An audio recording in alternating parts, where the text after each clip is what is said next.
welcome to the tutorial. So today we will see 10 interesting Python cool tricks. Okay, so let's start.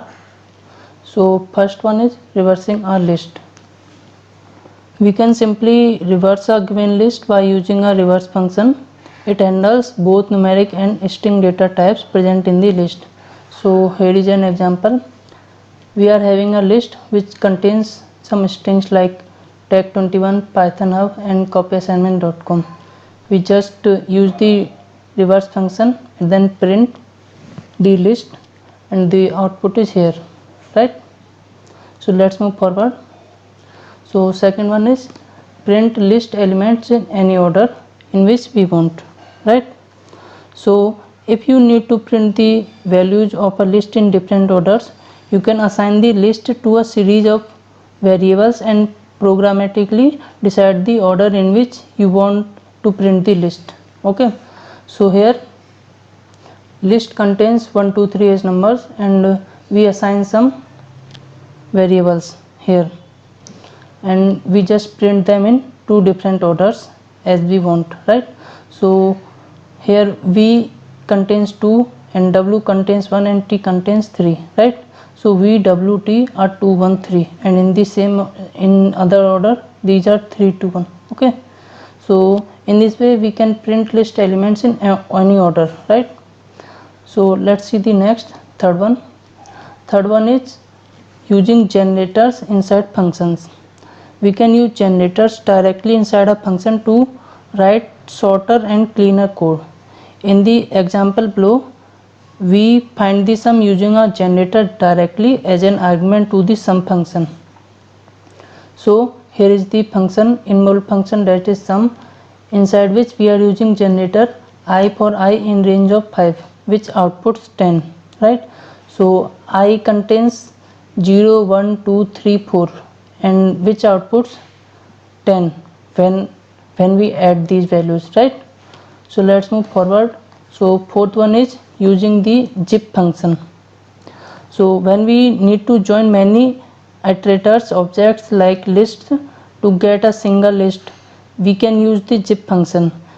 The result shows each time to be grouped with their respective items from the other lists, right?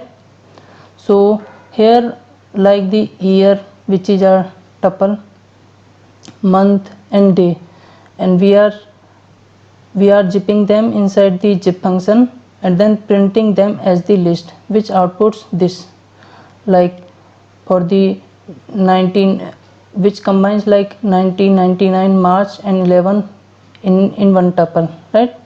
And second one is 2003 June, and here is 21, right? In the same way these three are outputs. So let's move forward, and fifth one is transpose of a matrix. Transposing a matrix involves converting columns into rows. In Python we can achieve it by designing some loop structure to iterate through the elements in the matrix and change their places, or we can use the following script involving zip function in conjunction with the asterisk operator to unzip a list, which becomes a transpose of the given matrix, right? So here is the matrix which we have made using the list function, list, right, which we have made as list. And the first one is 12 17, second one is, here is actually something wrong, means these three arrows will not be there in second and third line, right? So this will be like 12 17, and then 40 15, and then 30 19, and then we have just print the list using the zip and asterisk x, right, which outputs 12 40 13 and 17 15 and 19 in another place. So let's move forward and see the sixth one, printing a string n times. This is very easy. Just type a string and then use the multiplication operator and type the number for which times you want to print the string. Okay, we have used /n to change the line of the string, Okay, so let's move forward and see the seventh one, checking the usage of memory. Okay, so we can check the amount of memory consumed by each variable that we declare by using the get size of function. Okay, as we can see below, different string lengths will consume different amount of memory.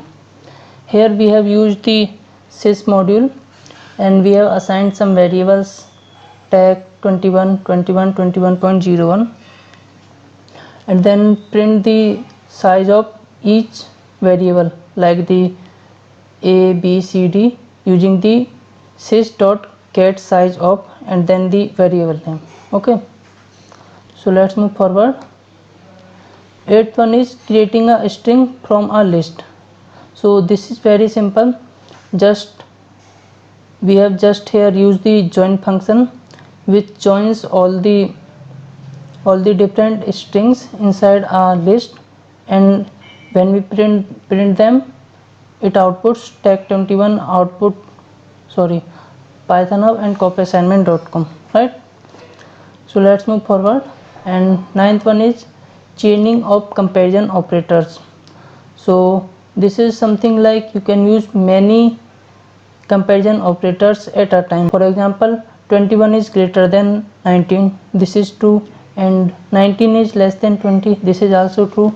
20 is less than 25, this is also true, and 25 is greater than 24, this is also true. So whole output is true, right?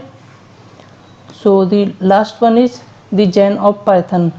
This is actually a poem by Tim Peters. So to use this, to print this poem, we just type the import this in the terminal of Python and then just hit enter, right? Then the output of this simple one line program will be this, right? So let's try this one.